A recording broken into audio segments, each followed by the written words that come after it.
Hello again. We're talking about Passover. In case you haven't noticed, I am making these videos boom, boom, boom. I have not moved. I might have to get a drink of water in a minute, but let's talk about the food. So Passover, the meal. I think we're supposed to eat lamb and bitter herbs. Ta-da! That's your menu. If you want to do more than that, you can. Dress it up with some more side dishes, maybe a salad, desserts. But just, the rules would be to eat lamb, bitter herbs, to not eat anything leavened. So don't eat bread. You're not going to have bread. You could have flat bread and matzah. And of course, to only have clean meat. If you have other side dishes with meat, only clean meat.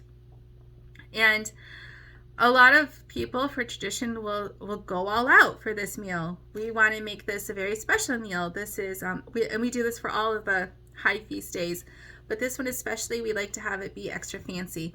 And I save money for 6 months out of the year. I save money for Passover, and the other 6 months of the year, I save money for the Feast of Sukkot and Shavuot too. So you should have some money to celebrate these feasts. That's what the Bible tells us. Some hints are, if you do a Seder like I do, I try to think of food that won't wilt, as they say. And really, us Torah keepers are good at this because we do this every Shabbat. You take your food and it sits on the counter while you do the Bible study until it's time for the potluck. Being at home in your kitchens, you might have a little more flexibility, but I try to fix a menu where it can be food that all stays on the counter. It's not going to get soggy or burned or gross just sitting in roasters or in the oven on warm or in crock pots or in the fridge if it's a salad, because we're going to do this for a good 2.5 hours before we eat the meal. So think about that. If you're doing a Seder, your food has to sort of keep. And it's okay on those breaks to go in there and turn on the oven, no problem.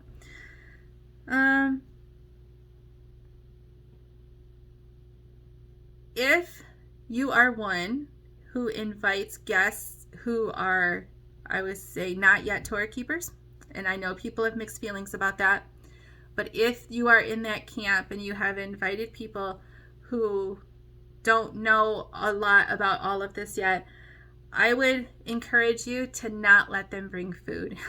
They will offer. Everybody's so nice. They will offer, I'll bring a side dish. I'll bring a salad.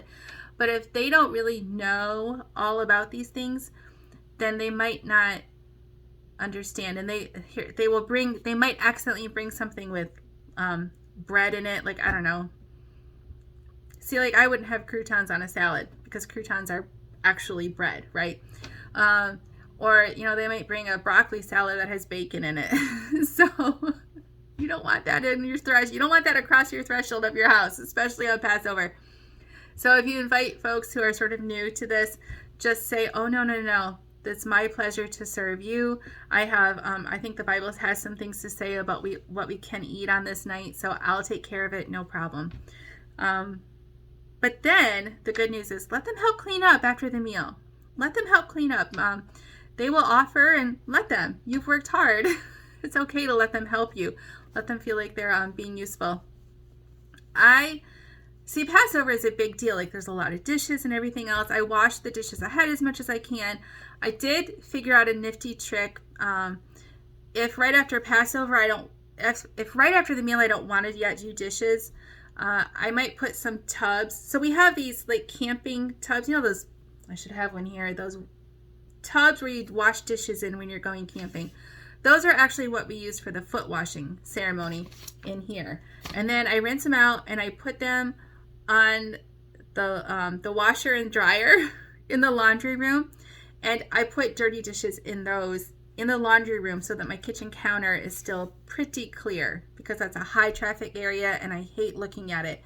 So I have an area to put away dirty dishes until I'm ready to do them. And if my guests want to help me do dishes, I let them, because we're going to stay up all night and party, right?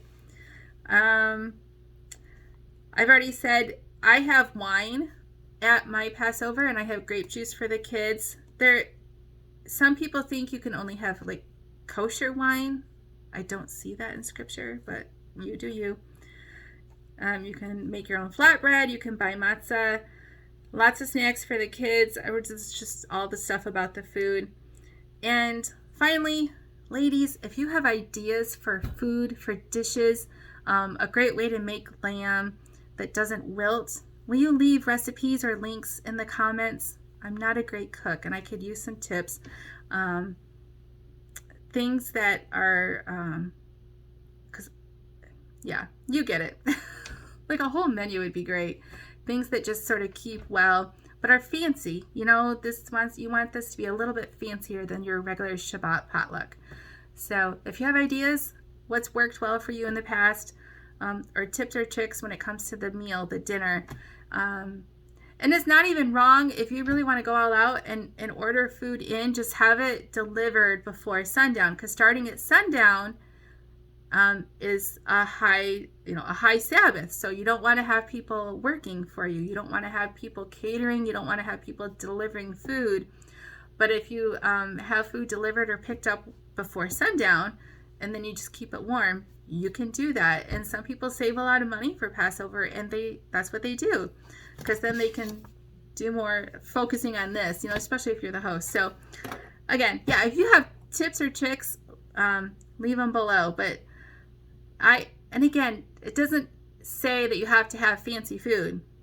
Tradition, command. Eat the lamb, don't let it keep all night, burn it up by morning. So really it just means stay up all night and eat it. Or burn it. That's where you go out to the backyard pit. You burn it up before morning. And you should. That's what people do. Or they throw it on the grill and burn it beyond recognition. So I'll see you in the next one.